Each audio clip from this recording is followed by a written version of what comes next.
శుక్లాంబరధరం విష్ణుం శశివర్ణం చతుర్భుజం ప్రసన్నవదనం ధ్యాయేత్ సర్వవిఘ్నోపశాంతయే అని స్వామివారికి నమస్కారం చేసుకుని మన వివేక చూడామణిలో ఇంకా కొన్ని శ్లోకాలు పోయిన వారం చూసుకున్నాం. ఇంకా అక్కడి నుంచి కొంచెం ముందుకు వెళ్తూ ఉందాము. ఆయన ఏం చెప్తున్నారంటే, వాసన త్రయం ఉంటుంది. ప్రతిదానికి ఒక 3 ఉంటాయి మనకి. మూడు ఈ త్రయం గుర్తుపెట్టుకోవాలి. ఈ అవతారాలు 3 రకాలుగా ఉంటాయి. ఈ త్రిపుటితోటే మనకు చాలా కష్టం. ఈ త్రిపురాసురాల్ని మనం సంహారం చేయవలసిందే తప్పనిసరిగా. ఇక్కడున్న ఒక త్రిపురాలు ఏమంటే లోకానువర్తనం, శాస్త్రానువర్తనం, దేహానువర్తనం, లోకవాసన, దేహవాసన, శాస్త్రవాసన. ఇప్పుడు ఈ లోక దేహ శాస్త్ర వాసనలన్న త్రిపుటిని, ఈ త్రిపురాలని దుమ్ము దులిపి వదిలించుకోవడము ఎట్లా అన్నది ఇక్కడి నుంచి కొంత మనము చూసుకుంటూ వెళ్తాము. అది చాలా కష్టం కాదు, చాలా ఈజీ. ఎందుకంటే ఏదో ఒక గంధపు చెక్క ఉందనుకో, దాని మీద కొంచెం ఏదైనా ఫంగస్ అట్లాంటివి వచ్చో, నీళ్ళలో నానో దుర్గంధం అంతా వస్తే, చెడు వాసన, ఏం చేస్తావు? దాన్ని కడుగుతావు. దాన్ని ఏదైనా ఒక సాన మీద పెట్టి అరగదీస్తే పైనంతా మొత్తం పోయిందనుకోండి, ఆ రకంగా దాన్ని రుద్దితే అది శుద్ధి అవుతుంది కదా, మళ్ళీ దాని ఒరిజినల్ వాసన బయటపడుతుంది. అట్లానే అని ఆయన ఎగ్జాంపుల్ చెప్పుకుంటూ, ఆ బ్రహ్మ వాసన ఒరిజినల్ వాసన మనది. బ్రహ్మ వాసన ఒరిజినల్. దాని మీద ఏదో ఈ కోరికలు, కోపాలన్న రకరకాల అక్కర్లేని వాసనలన్నీ, లోక వాసనలు, దేహ వాసనలు, శాస్త్ర వాసనలు అన్నీ ఊరి ఫంగస్ లాగా అంతా తయారయ్యి పొగలాగా, దుమ్ములాగా కొట్టుకొని అవన్నీ వేరే రకం వాసనలన్నీ పైన తెలుస్తున్నాయి. అయితే మొత్తము వాసన వచ్చిందని ఆ గంధపు చెక్కని పడేస్తామా? పడేయం కదా. దాని విలువ మనకు తెలుసు. కాబట్టి ఏం చేస్తాము? దాన్ని శుభ్రం చేస్తాము, శుద్ధి చేస్తాము. అట్లానే ఇప్పుడు ఆ బ్రహ్మమన్న వాసనకి ఈ శాస్త్ర, దేహ, లోక వాసనలు తగులుకుంటే మంచిది, శుద్ధి చేద్దాం పట్టు, అంతే కదా. చేస్తే ఏమవుతుంది? దాన్ని కూడా ప్రజ్ఞానం అన్న ఒక రాయి తీసుకొని వచ్చి దాని మీద పెట్టి సానబెడితే అప్పుడు అది ఆ విధంగా రుద్దబడ్డ మనసు ఈ పైన కమ్ముకున్న అక్కర్లేకుండా తర్వాత వచ్చి చేరిన లోకదేహ శాస్త్ర వాసనలన్నీ వదిలిపోతాయి. మంచి గంధంలాగా ఉన్న వాసన, బ్రహ్మ వాసన గుబాళిస్తుంది. అదే బయటపడి అదే తెలుస్తుంది. మనం దానికోసం స్పెషల్గా చేయగలదు. ఆ గంధపు చెక్కకి మంచి గంధపు వాసన ఎప్పుడూ ఉంటుంది. దానిపైన ఇంకేమైనా చేరితే తీసేయాలి. మనకు బ్రహ్మవాసన ఎప్పుడూ ఉన్నది. మనసుకి, మన మనసుకు బ్రహ్మవాసన ఎప్పుడూ ఉన్నది. అయితే దానిపైన ఇంకా పొరలుగా ఉన్న లోకదేహ శాస్త్ర వాసనల్ని రుద్ది శుభ్రం చేస్తే ఆ విధంగా శుద్ధి అవుతుంది. లోపల ఉన్నది అదే బయటపడి ప్రకాశిస్తుంది. దాన్ని మళ్ళీ చేసేదేం లేదు. అక్కడ గొప్పగా మనం స్పెషల్గా కష్టపడి చేసేదేం లేదు. పైది తీసేస్తే లోపలిది బయటపడుతుంది. అది ఎట్లా చెయ్యాలి అని చెప్తూ వస్తూ ఉన్నారు. ఇప్పుడు అందులో ఒక 16 శ్లోకాలు ఉంటాయి. ఇక్కడి నుంచి 277వ శ్లోకం దగ్గర నుంచి ఒక 16 శ్లోకాలు స్వాధ్యాసని ఏ విధంగా అపనయం చెయ్యాలి. అధ్యాస ఇది. ప్రొజెక్షన్స్ అన్నీ ఉన్నాయి, అక్కర్లేని ధ్యాసలు. దానికి ఇంకా ఈజీగా చూద్దాము. ధ్యాస దేని మీద ఉండాలో దాని మీద కాకుండా అక్కర్లేని విషయాల మీద ఉన్న ధ్యాస అధ్యాస అని అక్కడికైతే పెట్టుకుందాం. అక్కడి నుంచి మొదలు పెడదాం. ఆ ధ్యాసని అపనయం చెయ్యాలి, తీసేయాలి. దాన్ని కురు, చెయ్యి అని చెప్తూ స్వాధ్యాస అపనయం కురు, స్వాధ్యాస అపనయం కురు అంటూ ఒక 16 శ్లోకాలు ఈ స్వాధ్యాసను ఏ విధంగా తొలగించుకోవాలి, ఏ విధంగా శుద్ధి చేయాలి మనసులో నుంచి అని చెప్తారు. చాలా స్టెప్ వైజ్ ప్రోగ్రామ్ అది. ఇది ఉన్నట్టు ఈ 277వ శ్లోకం దగ్గర నుంచి 277th శ్లోకం దగ్గర నుంచి చేసుకుంటూ వెళ్తే నెమ్మదిగా, ఫాస్ట్గా చేయలేకపోతే పర్వాలేదు, ఇనిషియల్గా నెమ్మదిగా అయినా సరే స్టెప్ 1, స్టెప్ 2 అనుకుంటూ చేసుకుంటూ వెళ్తే we can step in to who we are. ఆ స్టెపింగ్ ప్రాసెస్ కావాలి. నేను అడుగులు వేయని ఇక్కడే కూర్చుంటానంటే అది ఇంక విని ఊరికే వేస్ట్ అయిపోతుంది. ఉత్త శ్రవణం, పెద్దగా వినడం వల్ల ఉపయోగం లేదు. విన్నది చేద్దాం పట్టు అనుకొని ఇవి స్టెప్ వైజ్‌గా చేసుకుంటూ వెళ్తే దీనివల్ల నెమ్మదిగా అది అధ్యాస తొలగిపోతూ ఉంటుంది. అదేంటో చూసుకుంటూ వెళ్దాము. మొదటిది స్వాత్మని ఏవ సదా స్థిత్యా మనః నశ్యతి యోగినః వాసనానాం క్షయః చ అతః స్వాధ్యాస అపనయం కురు. ఇప్పుడు యోగులైన వాళ్ళు చేయవలసిందేమి? సదా ఎల్లప్పుడూ స్వ ఆత్మని ఏవ తనలోనే తాను స్థిత్యా ఉండాలి. తనలోనే తాను ఉండి ఆ విధంగా బయటికి ఇంద్రియాలు పారకుండా ఉంటే, మనసు పారకుండా ఉంటే, తన మనసు తనలోనే ఉంటే అప్పుడు ఆ మనసు నశిస్తుంది. మనసు నశిస్తే ఏమవుతుంది? మనసు పోయి ఆ ప్లేస్ లో బుద్ధి వచ్చి కూర్చుంటుంది. మనసు బుద్ధిగా మారుతుంది. అప్పుడు కదులుతూ ఉన్నంత వరకు అది మనసుగా ఉంటుంది. కదలకుండా స్థిరంగా దాన్ని నిశ్చలంగా నిలిపితే స్థిత్యా ఆ విధంగా ఉన్న మనసు బుద్ధిగా మారుతుంది. మనసుగా అది నశిస్తుంది. మనసుగా నశించి అదే అంతఃకరణము బుద్ధిగా నిలుస్తుంది. ఇప్పుడు మనసు కదులుతున్నంత వరకే కదా వాసనలన్నీ ఉండేవి. లోక వాసనలు, అమ్మో వాడు నన్ను మెచ్చుకోవాలి, వీడు నన్ను గౌరవించాలి, అందరూ నన్ను పొగడాలి అని లోక వాసనలు. అమ్మో నాకేం కాకూడదు, నా శరీరానికి ఏం నాకంటే వాడి శరీరం వాడికి, దానికి ఏం కాకూడదు, అది బాగుండాలి, అది ఎల్లకాలం ఉండాలి, జుట్టు ఉంగరాలు టింగరాలు తిరిగి నిగనగలాడుతూ ఒత్తుగా ఉండాలి, ఏదో అడ్వర్టైజ్మెంట్స్ లో చూపించినట్టు ఇంక ఇవన్నీ ఉంటాయి వాడికి. లేకపోతే ఏదో అది వాళ్ళు అది చెప్పారు నేను చేస్తా, ఇది చెప్పారు ఇది చేస్తా, అది చేయమన్నారు ఇది చేస్తా అనుకుంటూ అవన్నీ ఎప్పుడు ఉంటాయి? మనసు కదులుతున్నంత వరకే ఉండేవి ఇవన్నీ. ఈ లోక వాసనలు, దేహ వాసనలు, శాస్త్ర వాసనలు, ఆ వాసన త్రయం ఎంత వరకు ఉంటుంది? మనసుగా ఉన్నంత వరకే. మనసు కదులుతుంటే ఇవన్నీ ఉంటాయి. అది బుద్ధి అయిందనుకోండి, ఇంకా అనుకోవడం మానేస్తుంది. అది నన్ను అందరు మెచ్చుకోవాలి, నన్ను అందరు పొగడాలి, నేను బాగుండాలి, వాళ్ళు చెప్పినవన్నీ నేను చేస్తాను, అప్పుడు వాళ్ళు నన్ను చూసి మెచ్చుకుంటారు, గొప్పగా ఉంటుంది, నాకు ఇంకేవో వచ్చేస్తాయి అని అనుకుంటూ ఉంటారు. నేను చచ్చిపోకుండా ఉండాలి అనుకుంటారు, నేను అందరి చేత గొప్పగా గౌరవించబడాలి అనుకుంటుంటారు. ఈ అనుకోవడంలో ఉంటుంది మనసు. ఎంతసేపు మనసు అనుకుంటూ ఉంటుంది, ఏదో అనుకుంటూ ఉంటుంది.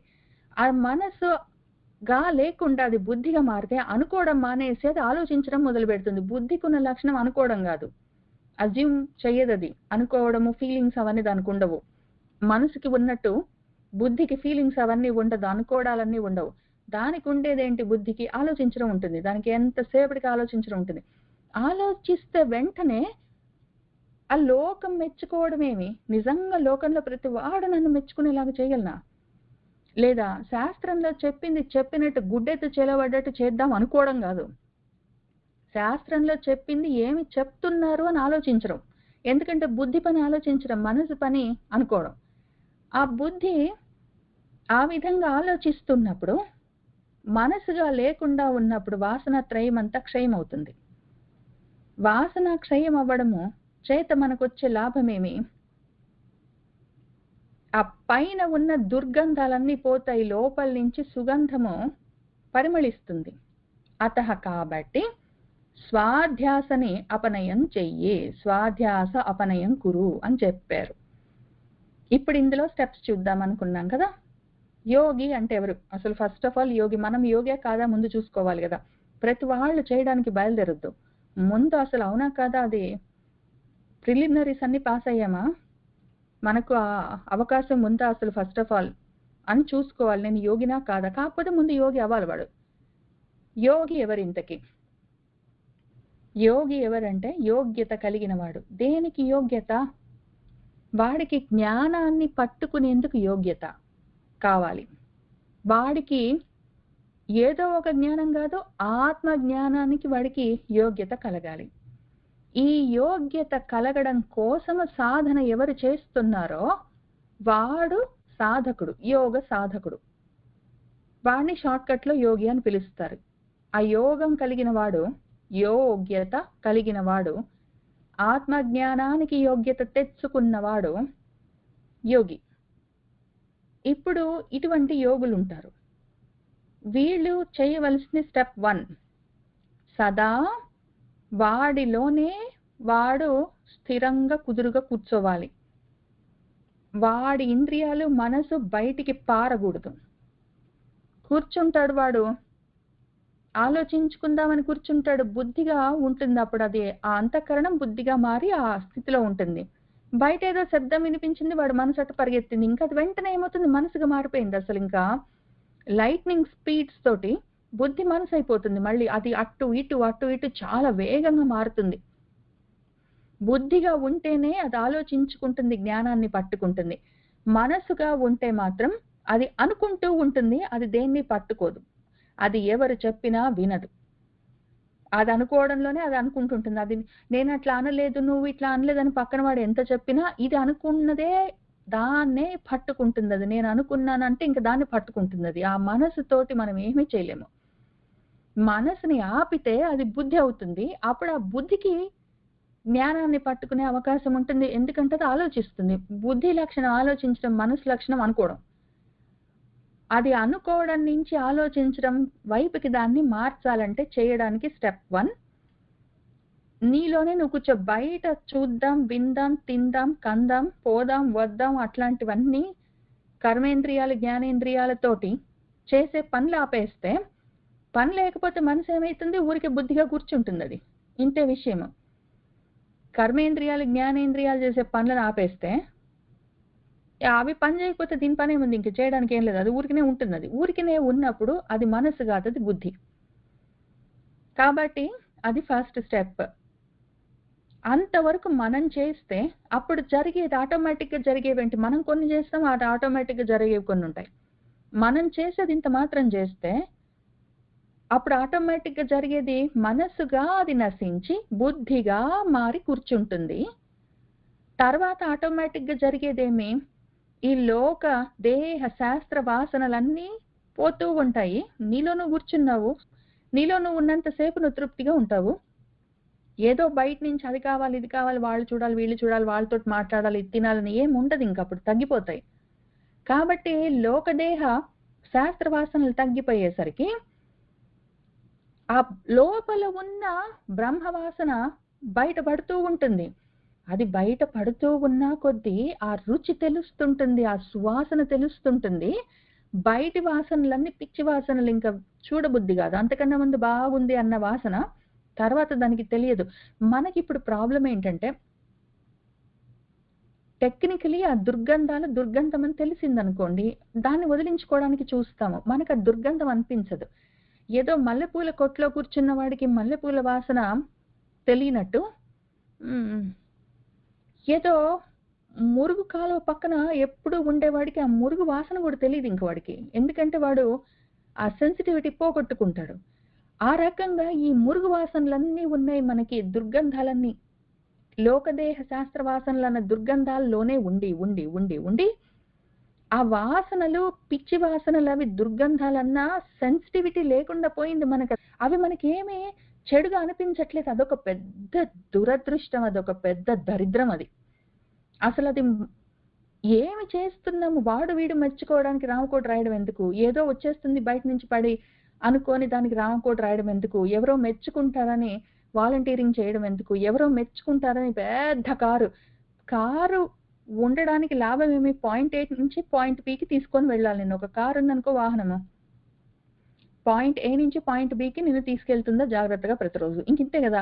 దానికి నువ్వు 20,000 కారు కొనుక్కున్నా, 200,000 కారు కొనుక్కున్నా, అది చేసే పని మాత్రం అదే చేస్తుంది. ఇంక వేరే ఏం చేయదు. అది కొన్ని కార్స్ లో కావాలంటే పాటలు ఎక్కువ ఉంటాయి, బ్యాస్ సౌండ్ సిస్టమ్ తోటి ఉంటాయి. అట్లాంటివి ఇంకా పెరుగుతున్నా కొద్ది, ఇంకా 100,000 కొద్ది కొనుక్కుంటావు, పెట్టుకుంటావు. ఎందుకు గొప్ప, అవన్నీ పిచ్చి అని తెలియదు, అవన్నీ మంచి అని అనిపిస్తుంది. దుర్గంధంలో ఉండి ఉండి ఉండి ఆ దుర్గంధం, అది దుర్గంధం అని తెలియట్లేదు, సుగంధం లాగా, అసలు ఏమో గొప్ప గంధం లాగా అనిపిస్తుంది.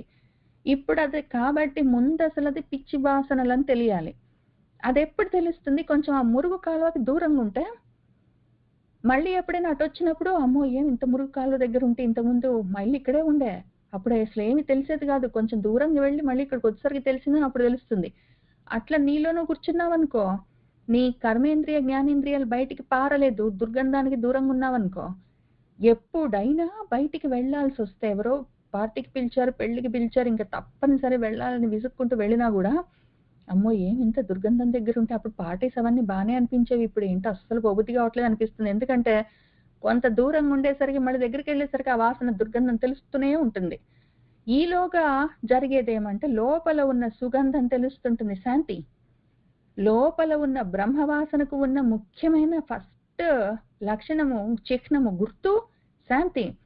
బయటికి వెళ్తే ప్రతిదానికి అశాంతే. అది అనుభవిస్తేనే తెలుస్తుంది. ఆ దుర్గంధానికి దూరంగా ఉండి మళ్ళీ ఒకవేళ అక్కడికి వెళ్తే అది దుర్గంధం అని తెలుస్తుంది. దుర్గంధానికి దూరంగా వెళ్తేనే సుగంధం తెలుస్తుంది. అసలు దుర్గంధాన్ని వదిలిపెట్టను, యాజ్ ఇట్ ఈజ్ అసలు లైఫ్ స్టైల్ చేంజెస్ చెయ్యను, ఎట్లా ఉన్నానో అట్లానే ఉంటాను. కానీ నాకు బ్రహ్మవాసన తెలియాలి, బ్రహ్మం తెలియాలి, జ్ఞానం కలగాలి అంటే కలగవు. తెలియదు నీకు, అది అక్కడే ఉన్నది, కొత్తకొచ్చేదేం లేదు. నువ్వే బ్రహ్మమై నువ్వే జ్ఞానమై ఉన్నావు, నీకు తెలియట్లేదు. ఎందుకు దుర్గంధాలన్నీ పుసుకొని కూర్చున్నావు? కొంచెం దూరం రా, కొంచెం దూరం నడువు, కొంచెం దూరంగా నడువు, కొంచెం బయట నుంచి లోపలికి వెళ్ళు, తెలుస్తుంది. ఒకటి నువ్వు చెయ్యి, రెండు నీకు అవుతాయి. ఒకటి నువ్వు చేసేదేమి, కర్మేంద్రియ జ్ఞానేంద్రియాల్ని బయటికి పారనీయకు, అంతే నువ్వు చేసేది, ఇంకేమీ లేదు. అంతవరకు చేసావంటే ఒకటి నీ మనసు బుద్ధిగా మారుతుంది, రెండోది వాసనాత్రయము క్షయం అవుతూ ఉంటుంది. కాబట్టి చెయ్యి, నువ్వు మొదలైతే పెట్టు, మొదలు పెడితే తెలుస్తుంటుంది. అది మొదలే పెట్టకుండా అసలు కొంచెం కూడా లైఫ్ స్టైల్ చేంజెస్ చేయకుండా, కొంచెం కూడా అసలు ఏమాత్రం నేను మారను, ఉన్నవాడిని ఉన్నట్టుంటాను, యాజ్ ఇట్ ఈజ్గా ఉంటాను, కానీ నాకు ఇంకేమో కొత్తవి రావాలంటే ఆ దుర్గంధంలో నువ్వు తీసుకొని వెళ్ళ నీ మురుగు కాలువలో నువ్వు తీసుకెళ్ళి ఆ పర్ఫ్యూమ్ పోస్తే కూడా పర్ఫ్యూమ్ కూడా విచిత్రంగా మారుతుంది. తెలియదు నీకు, అది ఇంకా ఉన్నదాన్ని చెడగొట్టుకుంటావు. ఆ జ్ఞానము నీకు ఒకవేళ నువ్వు అదే అసలు ఏ మాత్రం నీ లైఫ్ స్టైల్ మార్చవు, మొత్తం పార్టీస్కి వాటికి వెళ్తావు, తిండి మీద తిప్పల మీద ధ్యాస ఉంది, ఏదో బలవంతంగా స్తోత్రాలన్నీ గంటలు గంటలు చదువుతావు, అర్థం చూసుకోవు, పాడలేదు, ఇవన్నీ చేసుకుంటూ కూర్చుని నువ్వు జ్ఞానం కోసం వచ్చి వివేక చూడమని భగవద్గీతలు అవన్నీ వింటే ఆ మురుగు కాలువలో మంచి గంధాన్ని తీసుకెళ్లి పోస్తే మంచి గంధం ఏమైతుంది? అది అట్లా ఉంటుంది. ముందు నువ్వు దూరంగా రా, దూరంగా వచ్చి ఆ తర్వాత ప్రయత్నం చెయ్యి.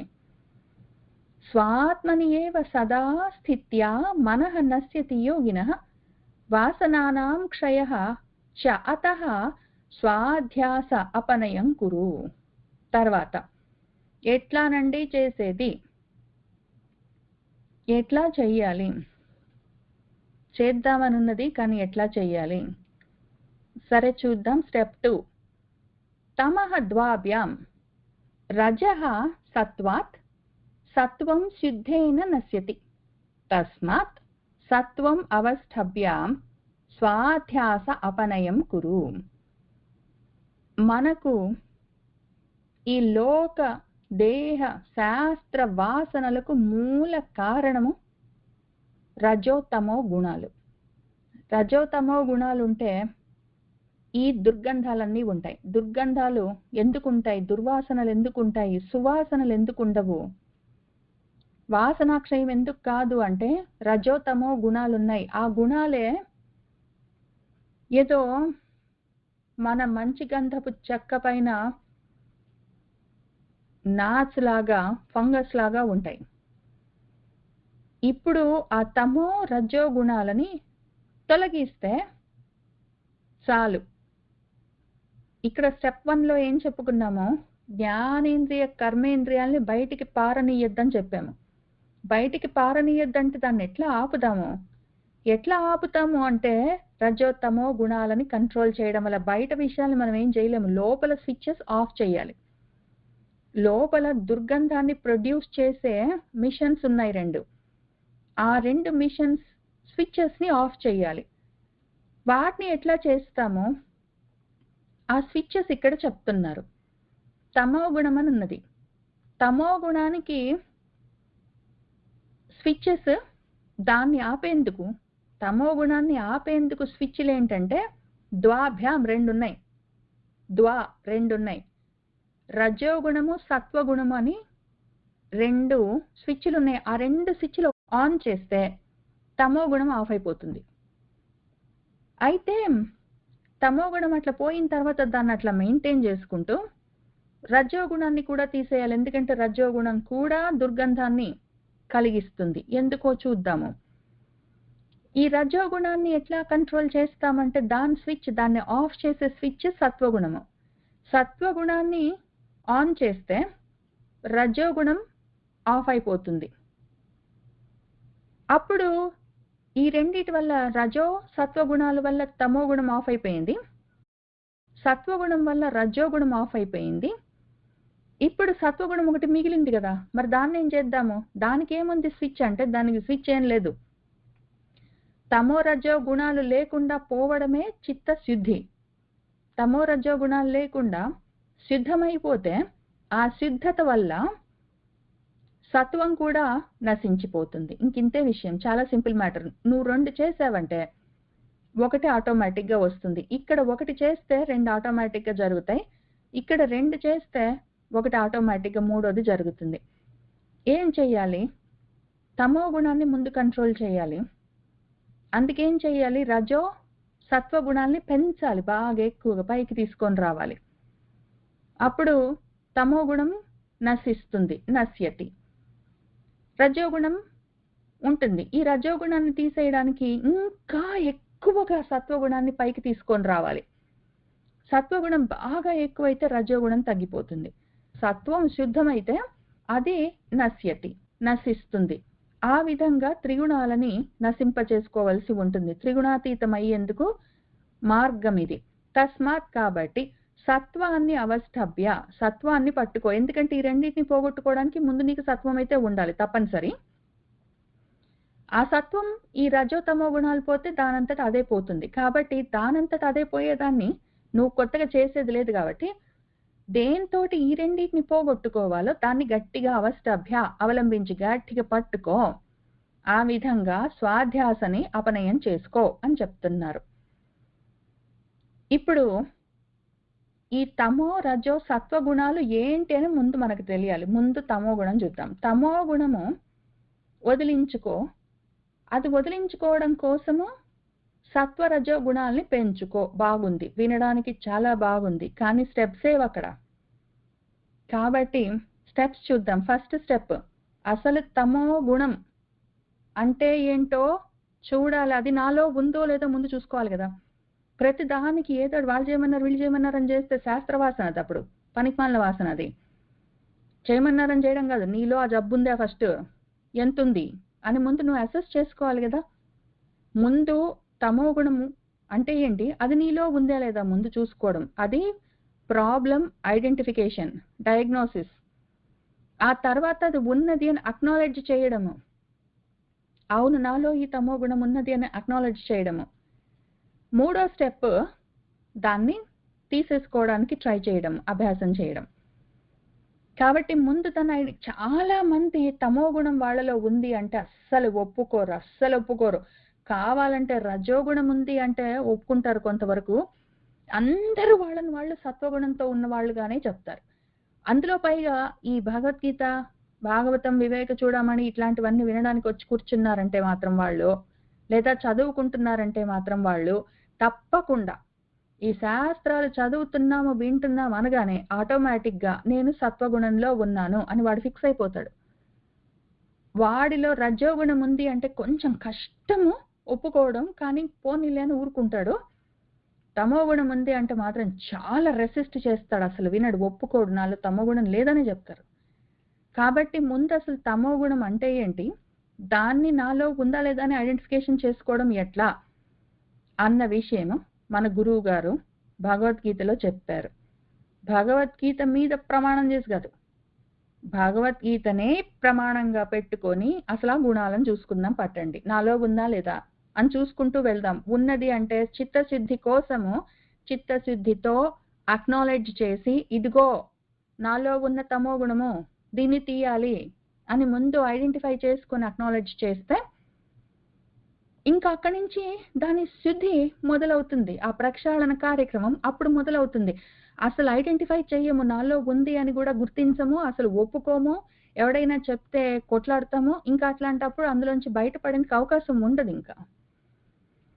కాబట్టి మన గురువుగారు 2 అధ్యాయాల్లో సప్తదశో అధ్యాయం 17వ అధ్యాయంలో శ్రద్ధాత్రయ విభాగంలో, తర్వాత 18లో మోక్ష సన్యాసంలో ఈ రెండిట్లో చాలా సుదీర్ఘంగా చర్చిస్తారు.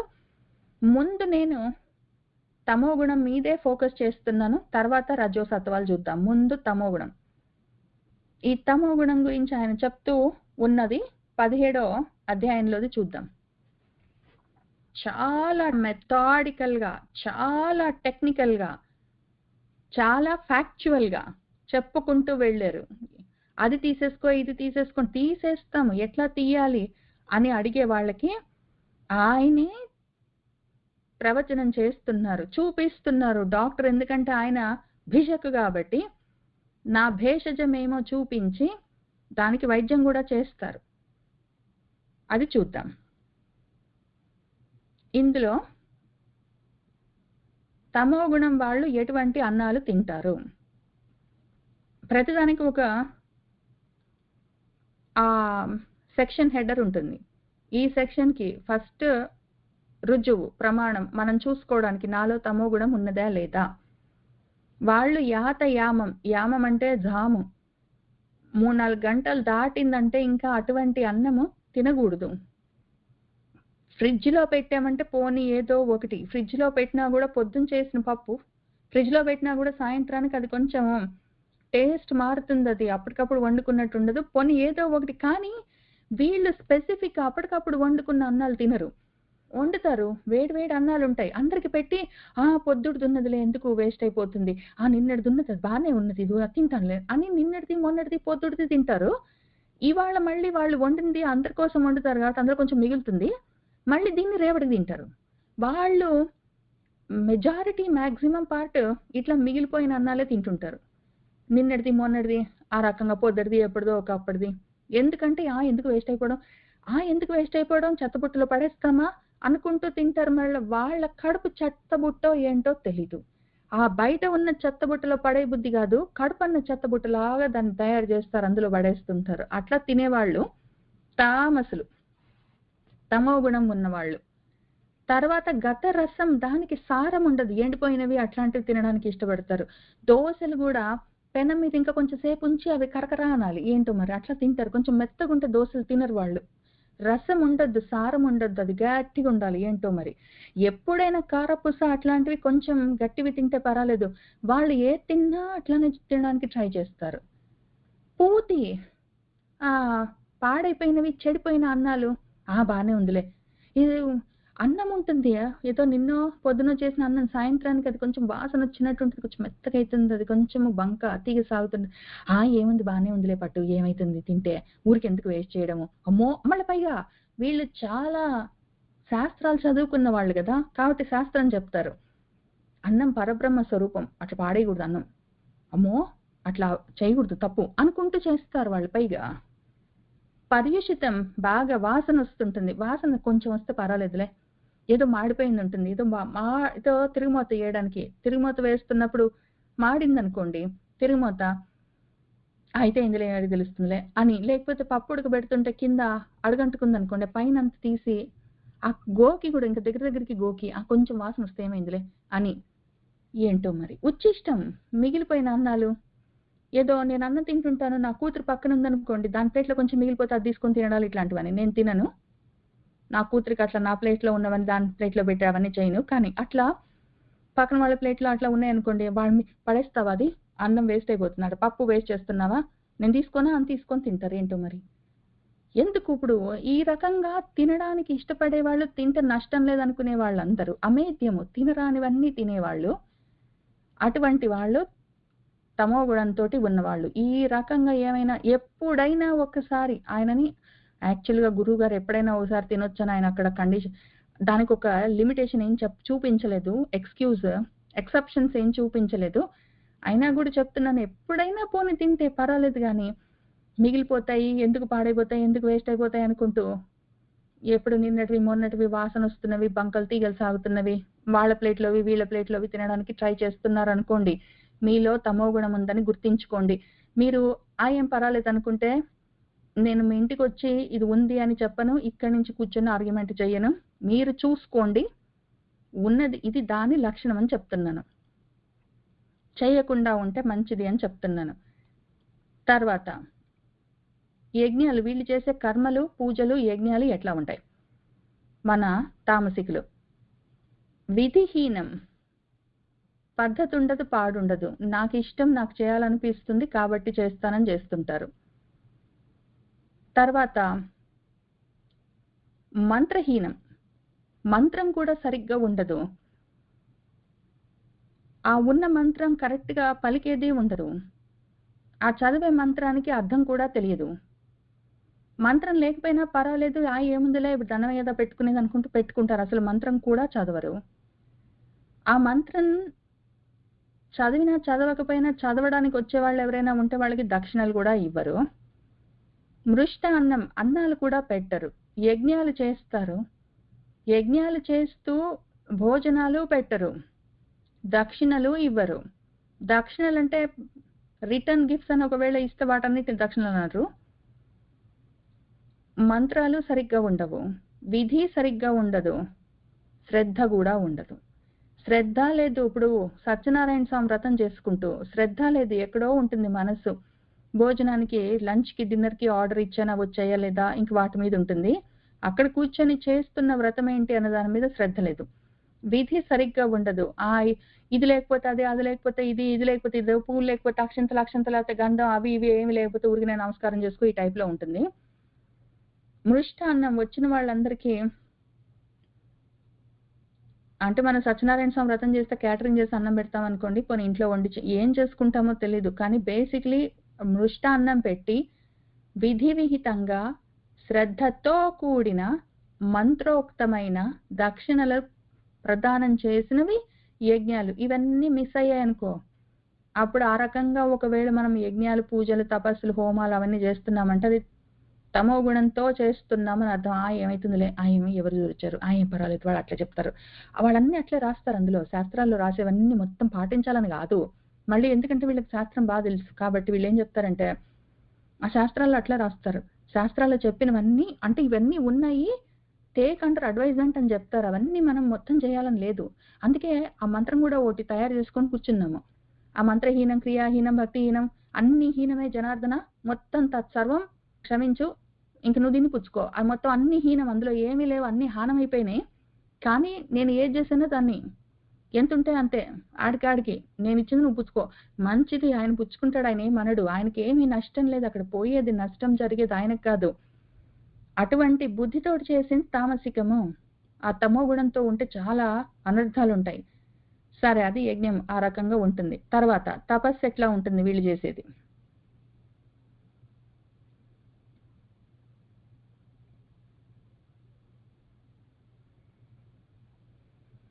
ఇందులో కూడా మన గురువు గారు 3 రకాల తపస్సులు చెప్పారు. ఇక్కడికి మనం 17వ అధ్యాయానికి వచ్చినప్పుడు ఇంకా చాలా సుదీర్ఘంగా చదువుకుందాం. ఇక్కడ కొంచెం చూపిస్తాను. ఆయన శారీరకమైన తపస్సు, వాక్కన్న తపస్సు, మానసికమైన తపస్సు అని 3 తపస్సులుగా దాన్ని ముందు విభజించి ఆ 3 ఉండాలి. ఎందుకంటే ఇది శరీరంతో చేసే కర్మలు, వాక్కుతో మాట్లాడే మాటలు, మనసుతో చేసేది. కాబట్టి మనస వాచ కర్మణ, మనస వాచ కర్మణ చేసేవి చెప్తూ ఉన్నారు ఆయన త్రికరణ సిద్ధి కోసము. ఇప్పుడు ఆ తపస్సులు 3 రకాలు, మనస వాచ కర్మణ చూసుకోవాలి. ఇక్కడి నుంచి ఆయన చెప్పేవన్నీ ఆ 3 రకాలుగా, చేతులతో, కాళ్ళతో, కళ్ళతో, వాటితో, మనసుతో, మాటతో ఈ రకంగా చేసే తపస్సుల గురించి ఇక్కడ చెప్తున్నారు. ఇప్పుడు మనము తామసాన్ని చూద్దాం. మూఢగ్రాహేణ ఆత్మనః యత్ పీడయా క్రియతే తపః పరస్య ఉత్సాదనార్థం వా తత్తాపసం. అయితే తన మంచి కోసం అనుకొని చేస్తాడు, కానీ మూఢగ్రాహము, మూర్ఖపు పట్టుదలలు ఉంటాయి. వీళ్ళు చేసే తపస్సులు ఏదో శివరాత్రి చేశారనుకోండి, ఇంకా మూర్ఖంగా, ఇంకా తినొద్దంటే తినొద్దు, ఇంకా అస్సలు మంచినీళ్ళైనా తాగొద్దు, ఇంకా కట్టికంగా ఉపవాసం చేయవలసిందే. కటికోపవాసాలన్నీ చేస్తారు కూర్చొని. జాగరణ చేయమంటే ఇంకా టీలు తాక్కుంటైనా ఇంకేమైనా సరే ప్రాణం పోయినా సరే చేస్తానని కూర్చుంటారు. లేకపోతే స్తోత్రాలు చదవాలంటే మొత్తం స్తోత్రాలు అన్ని చదివిన తర్వాత పూజలవన్నీ అయిన తర్వాత మొత్తం అంతా అయిన తర్వాత తింటానని కూర్చుంటారు. పీడతోటి ఆత్మనః పీడయా యత్, తనని తాను బాధ పెట్టుకుంటూ చేసేవన్నీ చేస్తారు. ఆ రకంగా చేసే తపస్సులు, పూజలు, జపాలు, హోమాలు, స్తోత్రాలు అటువంటివన్నీ తామసికమైనవి. తప్పు చేయకూడదు. మొండిగా చెయ్యకూడదు. మూఢగ్రాహంతోటి, మూర్ఖపు పట్టుదలలతోటి చెయ్యకూడదు. తనను తాను బాధ పెట్టుకుంటూ కూడా అయినా కూడా చేస్తానని పట్టుదలగా చేయకూడదు. తప్పు. లేదా వీళ్ళు తామసికులు పరస్య ఉత్సాదనార్థం పక్కవాడు చెడిపోవాలనైనా చేస్తారు. పక్కవాడు చెడిపోవాలనైనా సరే పంతానికి చేస్తారు. లేదా వాడు బాధపడుతుంటే, వాడి శరీరం బాధపడుతుంటే కూడా పట్టించుకోకుండా పంతానికి చేస్తారు. అటువంటివన్నీ తామసికమైన తపస్సులు, పూజలు, స్తోత్రాలు మొదలైనవి.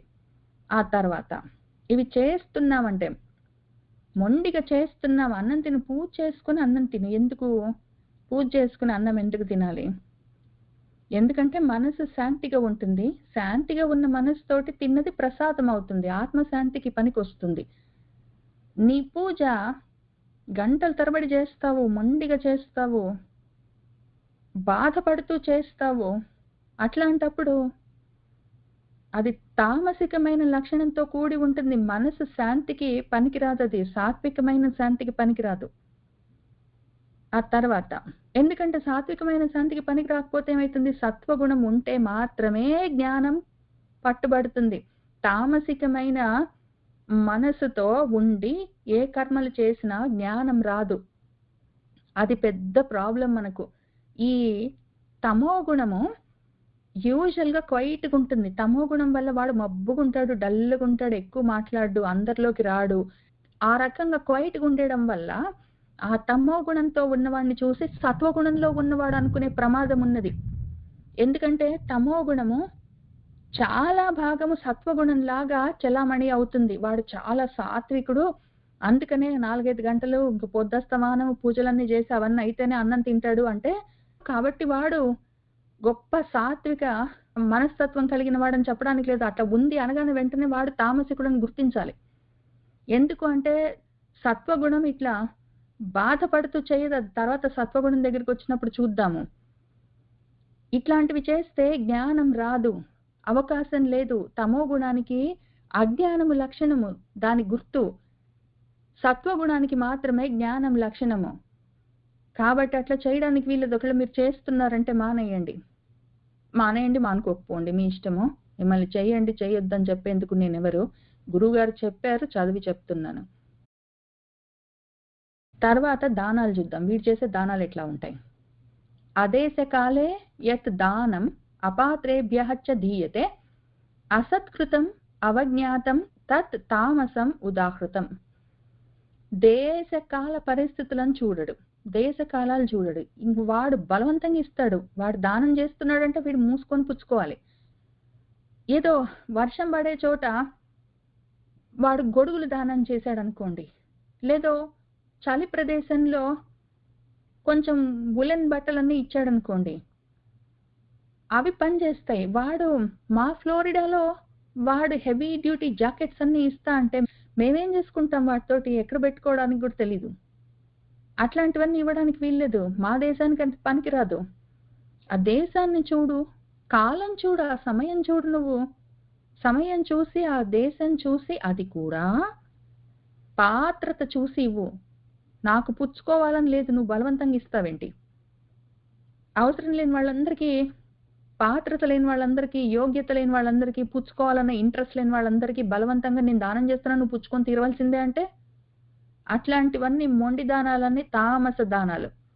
పైగా ఇచ్చేది కూడా అసత్కృతం, సత్కారంతో గౌరవంతో ఇచ్చేది లేదు, తృణీకార భావంతో నాకుంది కదా తీసుకో అని. అవజ్ఞాతం, అవమానిస్తూ, చిన్నపుచ్చుతూ, అగౌరవపరుస్తూ, తృణీకార భావంతో దేశకాలాలు చూసుకోకుండా మొండిగా వాడికి పాత్రత ఉందా లేదా అని చూసుకోకుండా నీకు ఇయ్యాలనిపించింది కాబట్టి నువ్వు ఇచ్చి అది గొప్పతనం అనుకోవడానికి వీల్లేదు. నేను దానాలు చేస్తున్నా వాడు చాలా దానాలు చేస్తాడండి. చాలా సాత్వికుడని చెప్పడానికి లేదు. వాడు చేసే దానాలు ఏ ఉద్దేశంతోటి, ఏ పద్ధతిలో చేస్తున్నాడని కూడా చూడవలసి ఉంటుంది. సాత్వికులు చేసే దానాలు ఇట్లా మొండి దానాలు ఉండవు. అవి అక్కడికొచ్చినప్పుడు చూద్దాము. అది దానాల సంగతి. ఒకవేళ ఈ విధంగా చేస్తున్నామంటే ఆపేయడం మంచిది. చేయదలుచుకుంటే చేసుకోండి. తర్వాత ఇక్కడి దాకొచ్చాక 18వ అధ్యాయానికి వెళ్తాము. ఇందులో ఇంకా కొన్ని చెప్తారాయన. 7వ శ్లోకంలో త్యాగం అంటే ఏంటి అని చెప్పుకుంటూ వస్తారు. అందులో తామస త్యాగాలు, వీళ్ళు చేసే త్యాగాలు దానాలు అయిపోయాయి కదా, ఇవి త్యాగాలు.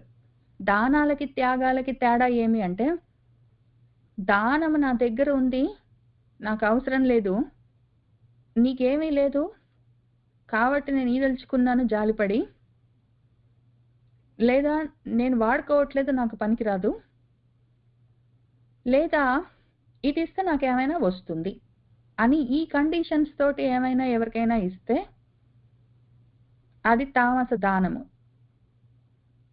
ఇప్పుడు త్యాగము, వదిలిపెట్టేస్తున్నాను, కాశీకి వెళ్ళని పలాంది వదిలిపెడుతున్నాను, అట్లాంటివేవో వదిలిపెడుతుంటారు. ఆ త్యాగాలన్నీ చేస్తుంటారు. ఆ త్యాగం గురించి చెప్తున్నారు. తామసికులు చేసే త్యాగాలు ఎట్లా ఉంటాయి?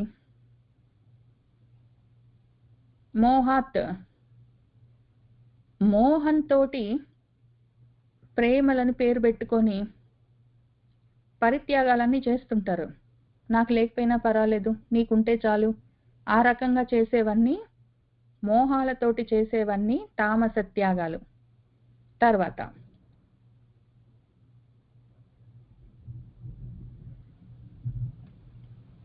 అసలు త్యాగం అంటే ఏమని అని ఇక్కడ చెప్తున్నారు. త్యాగం అన్నది మామూలుగా కర్మలని, శరీరాన్ని త్యాగం చేసేందుకు అవకాశం ఉండదు ఎవరికైనా.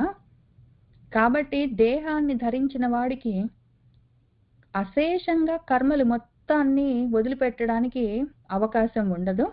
కాబట్టి వాడు కర్మ ఫలాలను త్యాగం చేయడమే త్యాగము అని, అసలు త్యాగం అంటే ఏంటి అని ఆయన డిఫైన్ చేశారు. మనం అనుకునడము, ఎవరికైనా లేకపోతే బీదాబిక్కికి లేకపోతే దానాలు చేయమని చెప్తారు కాబట్టి చేస్తున్నానని మనము మన దగ్గర ఉన్నది ఏదో కొనుక్కొచ్చో వాటికో ఏదో రకంగా ఇస్తాము, వాటిని దానం అనుకుంటాము. నేనేదో కాశీకి వెళ్ళని వదిలిపెడుతున్నాను కాబట్టి త్యాగం అనుకుంటాను. అసలు మన గురువు గారు దానం అంటే ఏంటి, త్యాగం అంటే ఏంటి అని ఎక్స్ప్లెయిన్ చేస్తారు. మనం ఇక్కడికి వచ్చినప్పుడు చూసుకుందాము.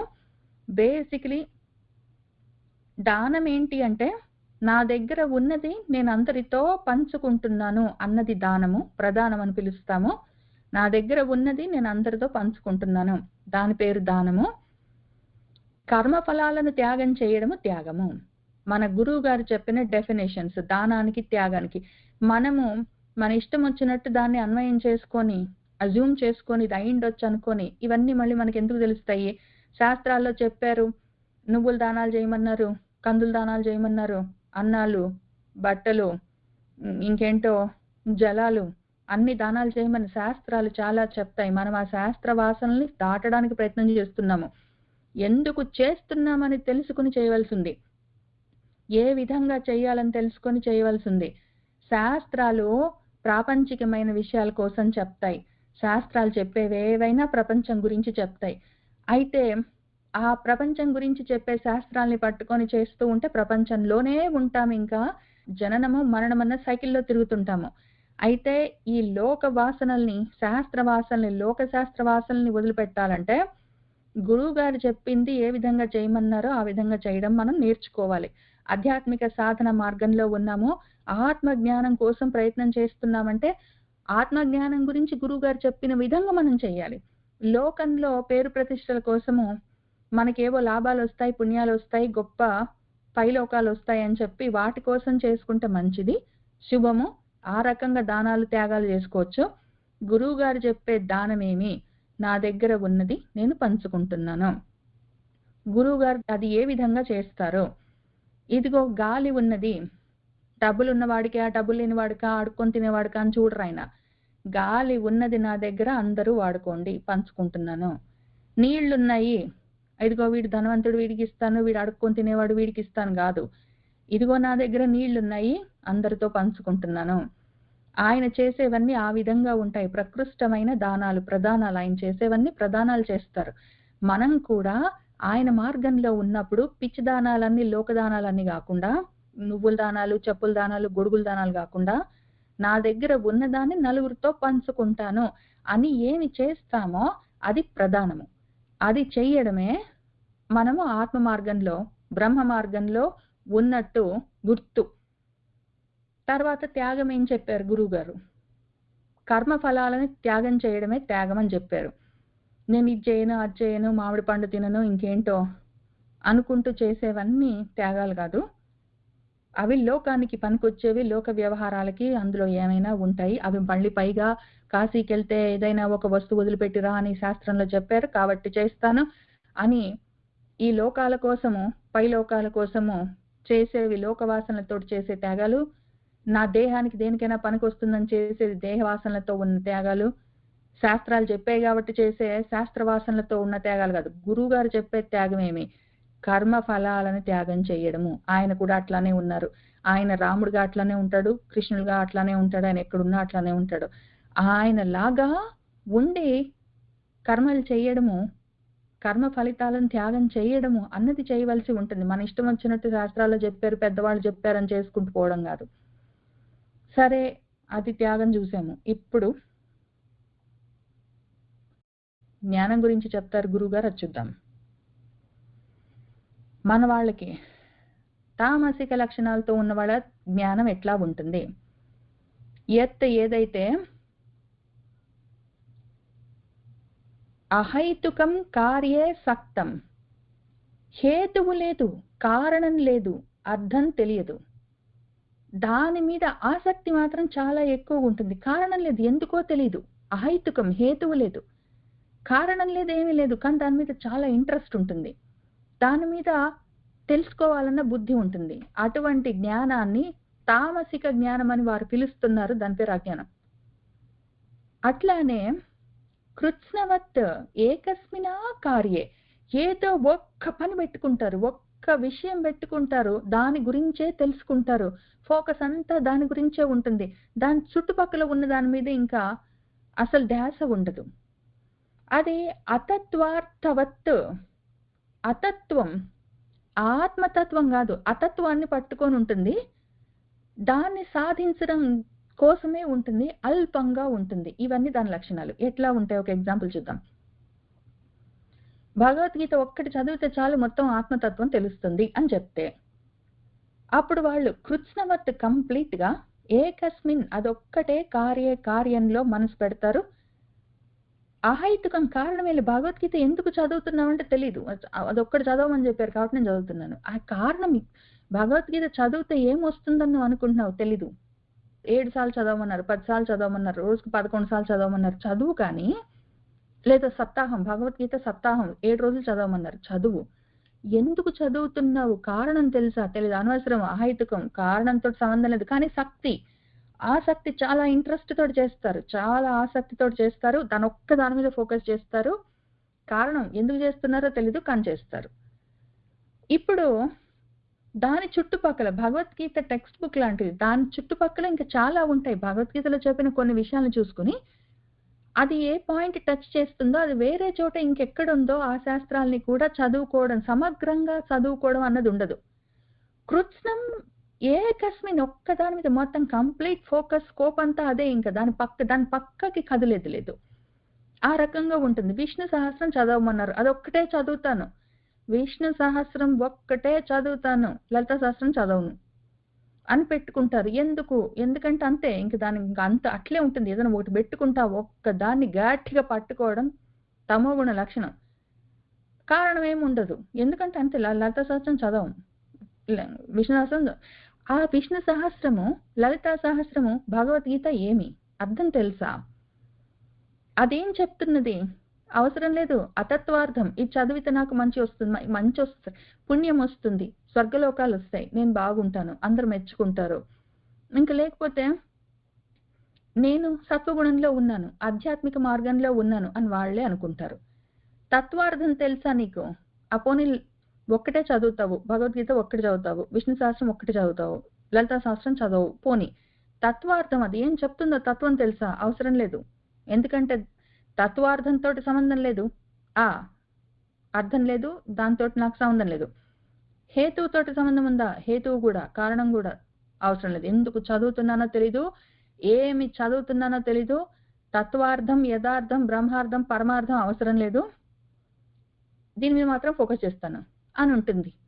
దానివల్ల వచ్చే జ్ఞానం అల్పం.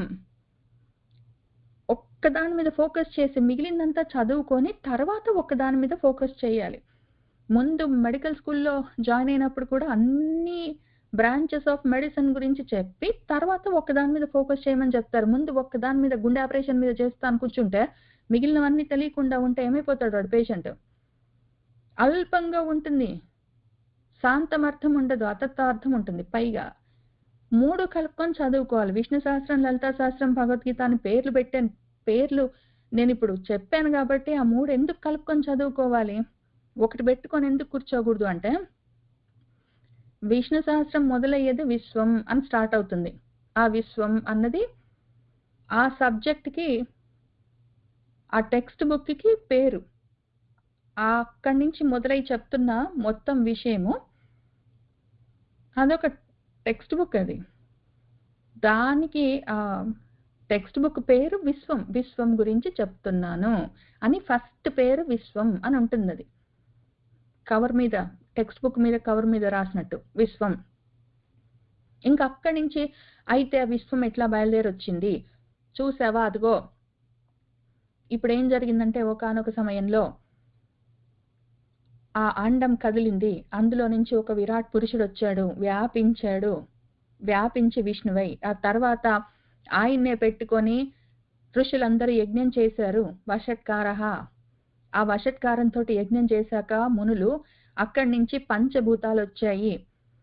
పంచభూతాలు వచ్చే కన్నా ముందు కాలము, కాల పరిణామం ముఖ్యము. అందుకే వసంత ఋతువు, గ్రీష్మ ఋతువు, గ్రీష్మం ఇద్మః, వసంతం ఆజ్యం అని మన పురుష సూక్తంలో ఉండేది. ముందు కాలాలు వచ్చాయి కాబట్టి భూత భవ్య భవత్ ప్రభుః, భూత భవ్య భవిష్యత్ అన్న కాలాలు వస్తాయి.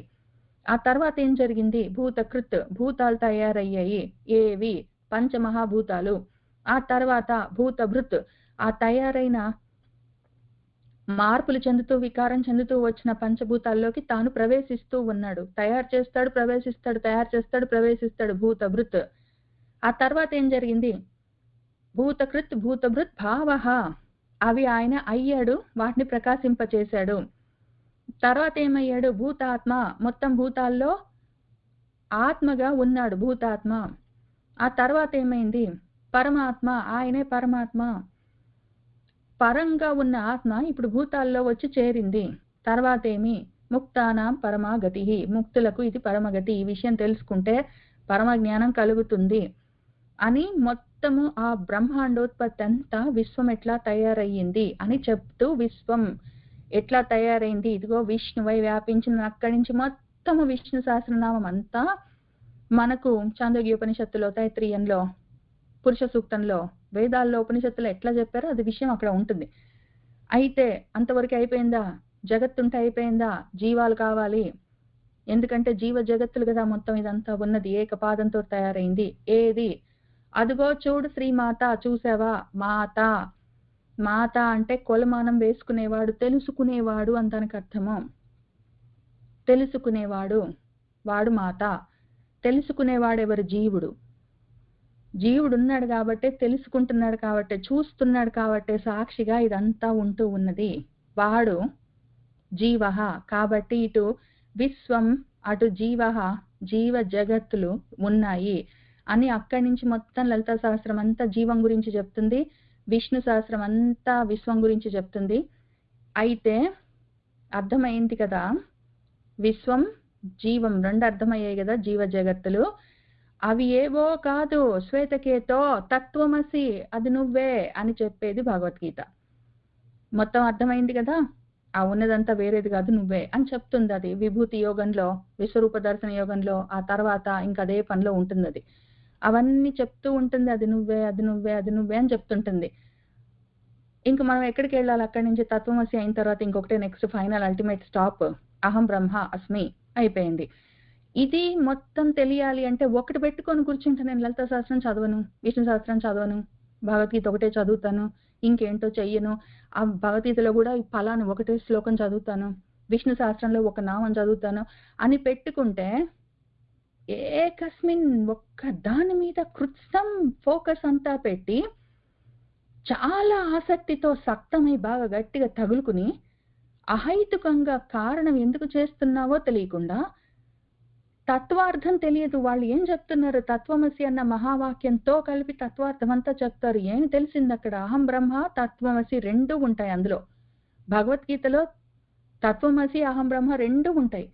ఆ తత్వార్థం అర్థమైందా? కాదు. కాబట్టి నీకు అర్థమయ్యేదేంటి? అతత్వార్థం. ఇది చదివితే నాకేదో వస్తుంది అని.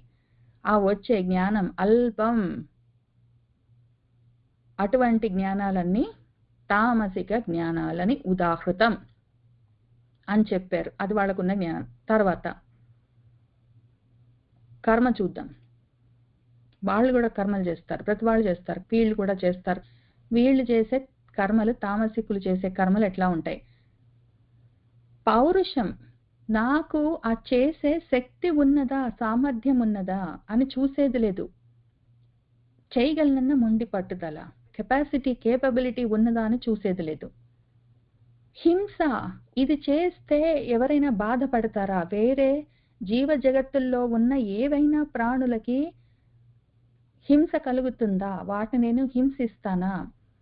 ఆ జీవ జగత్తుల్లో ఉన్న ఏవైనా విషయాలు క్షయమైతాయా, నశిస్తాయా, చెడిపోతాయా? ఈ విషయాలన్నీ క్షయాలు, హింసలు, పౌరుషాలు వాడి శక్తి సామర్థ్యాలు ఏవి అనపేక్ష చూసుకోకుండా అనుబంధం గట్టిగా పెనవేసుకుంటాడు దాంతోటి, ఆ కర్మతోటి. ఆ కర్మ మీద వాడికి కనెక్షన్ ఉంటుంది. ఎందుకు చేస్తున్నాడు ఆ కర్మ అన్న ఆలోచన ఉండదు. ఎందుకు అంటే తామసికులకు జ్ఞానం ఉండదు, తమో గుణానికి జ్ఞానం ఉండదు. తమో గుణం గుర్తే అజ్ఞానం. ఎందుకు చేస్తున్నామంటే తెలీదు. కర్మతోటి బంధం ఉంటుంది వాడికి, పనితోటి బంధం ఉంటుంది. పని, నేను చేస్తున్న పని నాకు చిత్తశుద్ధిని కలిగిస్తుంది అన్న ఆలోచన ఉండదు. భగవద్గీత చదివితే నాకు జ్ఞానం వస్తుంది అన్న ఆలోచన ఉండదు. భగవద్గీత చదివితే ఏమొస్తుంది? సుందరకాండ చదివితే ఏమొస్తుంది? శతస్లోకి రామాయణం చదివితే ఏమొస్తుంది? ఏది చదివినా వచ్చేది ఒకటే, జ్ఞానం వస్తుంది.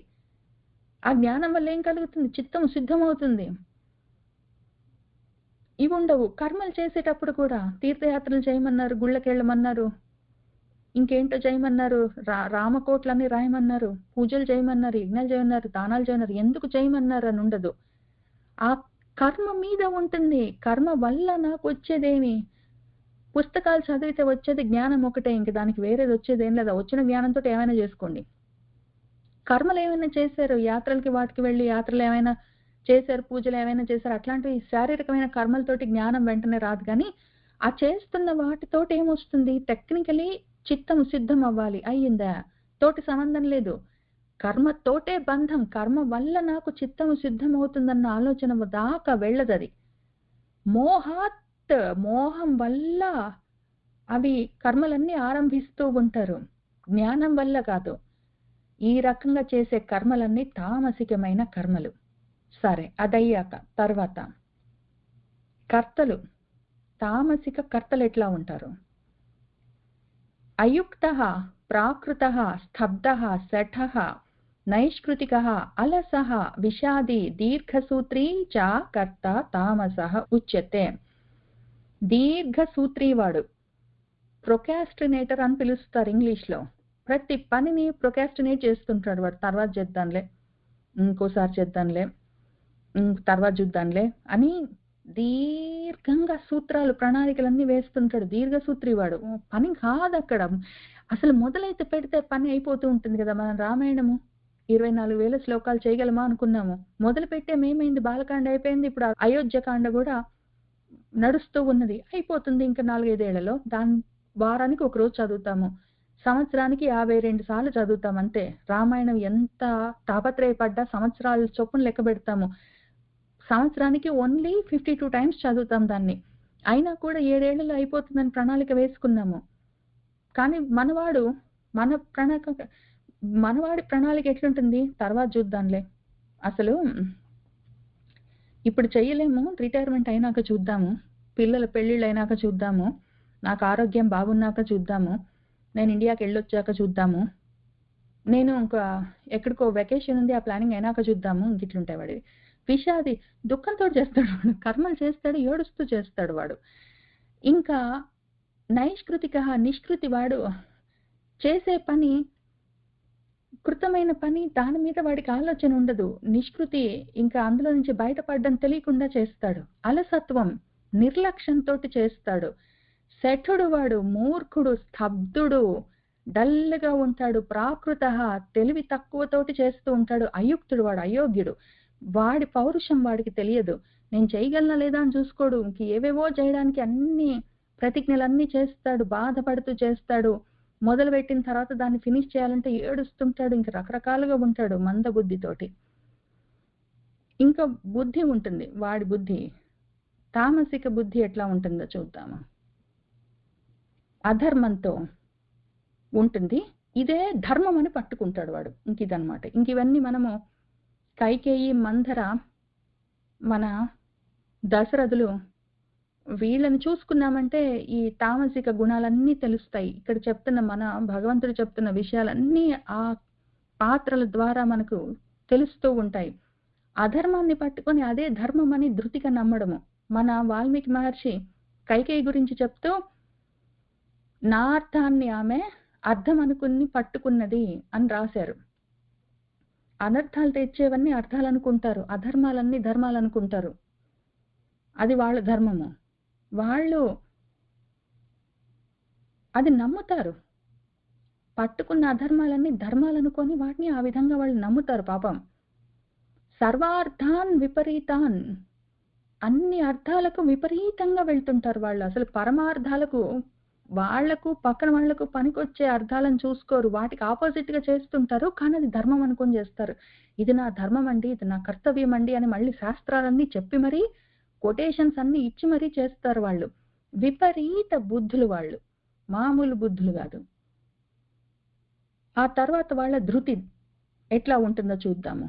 ఈ ధృతి మనకు వివేక చూడమణిలో వస్తుంది. ఇక్కడ ధైర్యం ఆలంబ్య అన్నప్పుడు మళ్ళీ చూసుకోవచ్చు. అసలు ఇక్కడ దాకా వచ్చినప్పుడే నేను ఇవి చూద్దామని నిర్ణయించుకున్నాను. ఈ ధృతి ఎట్లా ఉంటుంది వీళ్ళది? యయా స్వప్నం, భయం, శోకం, విషాదం, మదం. ఇవి దేని వల్ల అయితే వాళ్ళలో పట్టుదలలు ఎట్లా ఉంటాయంటే ఇప్పటిదాకా చూసుకున్నాం కదా. వాళ్ళు యజ్ఞాలు చేసినా, తపస్సులు చేసినా, దానాలు చేసినా, త్యాగాలు చేసినా, వాళ్ళు ఏ కర్మలు చేసినా ప్రతిదీ మొండి పట్టుదలలతోటి చేస్తారు. ఆ పట్టుదలే ధృతి అంటే. ధృతి అంటే గట్టిగా పట్టుకోవడం. వాటితోటి చేస్తారు వాళ్ళు చేసే కర్మలు, పూజలు, యాగాలు, వ్రతాలు, స్తోత్రాలు, దానాలు, త్యాగాలు. వాళ్ళు చేసే కర్మలన్నీ అటువంటి మొండి పట్టుదలలతోటి చేస్తారు. దుర్మేధాహ. దానివల్ల స్వప్నము, నిద్ర, స్వప్నం అంటే భయము, శోకము, విషాదము, మదము, ఇవన్నీ వీళ్ళని వదిలిపెట్టవు. వీళ్ళు పోయి దేన్ని పట్టుకోరు. వీళ్ళు అక్కర్లేని కర్మల్ని, జ్ఞానాల్ని, బుద్ధుల్ని, దానాలని, త్యాగాలని, పిచ్చివాటన్నిటిని గట్టిగా పట్టుకొని కూర్చుంటారు. వద్దు అన్నదంతా చేస్తూ అదే ధర్మం అని మళ్ళీ గట్టిగా చెప్తూ విపరీతంగా చేస్తుంటారు. ఆ చేస్తున్న వాళ్ళని ఏం పట్టుకుంటాయి? నిద్ర, భయము, శోకము, విషాదము, మదము, అహంకారం పట్టుకొని వాళ్ళని నా విముంచంతి వదిలిపెట్టవు. ఇవన్నీ మళ్ళీ మనకు మన కైకేయిలో కనిపిస్తాయి. మనం రామాయణం చూసుకుంటూ వస్తూ ఉన్నాము. ఎంతసేపు ఆమె పడుకోనుంది, శయానాం శయానాం శయానాం. అయితే మంచం మీద శయానం, లేకపోతే భూమి మీద శయానం, పడుకొనే ఉంటున్నామే. ఆ భయము, నాకేమన్నా అయిపోతుందో ఏమో అని. శోకము, అక్కర్లే అన్నీ ఉంటే కూడా ఏడుస్తుంటుంది ఏంటో. ఆ తర్వాత విషాదము, ఎందుకు అంత బాధ, నేను చేస్తాను, నేను ఇప్పుడు చేసేస్తా, నేను చేసేదే, రాముణ్ణి అడవికి ఎళ్ళగొట్టేస్తాను, భరతుణ్ణి రాజుని చేసేస్తానని మొండి పట్టుదలలు. ఇవన్నీ తామసిక పట్టుదలలు పార్థ అని చెప్తున్నారు. ఇది ధృతి. ఆ తర్వాత వీళ్ళ సుఖాలు ఎట్లా ఉంటాయి? రాముడు అడవికి వెళ్ళిపోతే నేను సుఖంగా ఉంటాను అని ఆమె నిర్ణయించుకుంది. ఇట్లాంటి తమో గుణంతో ఉన్న వాళ్ళ సుఖాలు ఎట్లా ఉంటాయి? యత్ అగ్రే అనుబంధే చ సుఖం మోహనం ఆత్మనః నిద్ర ఆలస్య ప్రమాదోద్ధం తత్ తామసం. అగ్రే ముందు బానే ఉంటుంది సుఖం లాగానే, కానీ ఆత్మకి మోహాన్ని కలిగిస్తుంటుంది. అది ఎక్కడి నుంచి వచ్చింది అసలు? ఈ సుఖం వాళ్ళకి ఎక్కడి నుంచి వస్తుంది? నిద్ర వల్ల, అలసత్వం, నిర్లక్ష్యం వల్ల, ప్రమాదం, ఆ మత్తు వల్ల, మంచి చెడు తెలియని విషయం వల్ల బయలుదేరి వచ్చే ఆ సుఖం ఎట్లా ఉందో, పడుకుంటే బాగుంటుందిలే, రేపు చేస్తే బాగుంటుందిలే అని చేసేవన్నీ. మనం మళ్ళీ మన కైకేయి గురించి, రాజసికం గురించి మాట్లాడినప్పుడు కైకేయిని మళ్ళా చెప్పుకుందాం. ఎందుకంటే ఒక్క మనిషిలో ఒకే గుణం ఉండదు. ఒక్కొక్కసారి ఒక్కొక్కసారి కాదు, ఒక మనిషిలో ఒకే గుణం ఉండదు. ప్రతి మనిషిలో 3 గుణాలు ఉంటాయి. ఒక్కొక్క సమయంలో పైకి వచ్చి ఉంటాయి. ఆమె ముందు తమో గుణంతో ఉన్నది.